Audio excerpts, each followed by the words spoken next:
কবিতাৰ শিৰোনাম তেওঁ এদিন এই বাটেৰে আহিছিল। কবি বিতুপন দত্ত।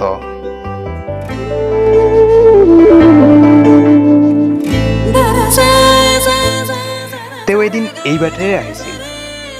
এই বাটৰ প্ৰতিটো ধূলিকণা, প্ৰতিজোপা দুবৰিয়ে চিনে তেওঁৰ দুবৰিৰ খজৰ গতিৰ ছন্দ।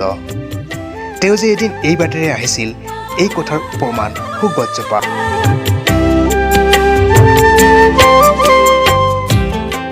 বুঢ়া আহঁতজোপাৰ হীৰাই হীৰাই, ডালে ডালে কিংবা প্ৰতিখিলা পাততে বিয়পি আছে তেওঁৰ সুগন্ধি সুঘ্ৰাণ।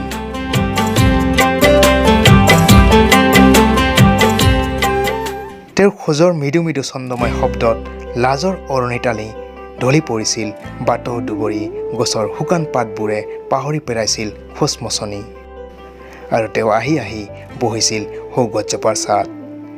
মেলি দিয়া চুলি, বৈ পলা চেৰাউৰি আৰু কাজল সনা চকু দুটাত ফুটি উঠিছিল স্বৰ্গীয় আভা।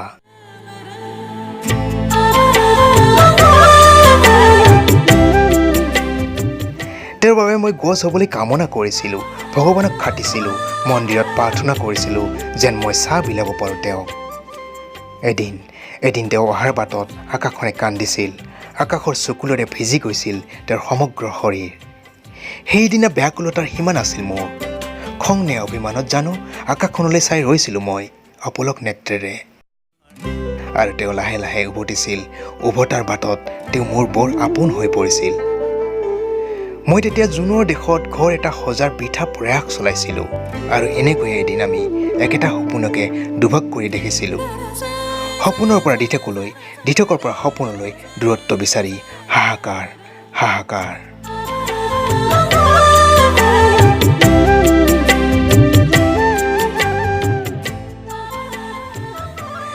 তেওঁ এদিন এই বাটেৰে আহিছিল, এই কথা তেওঁ নিজেই কৈছিল আপোনাক। এতিয়া নকয়, কোনে জানে বাট হেৰুৱালে নেকি তেওঁ।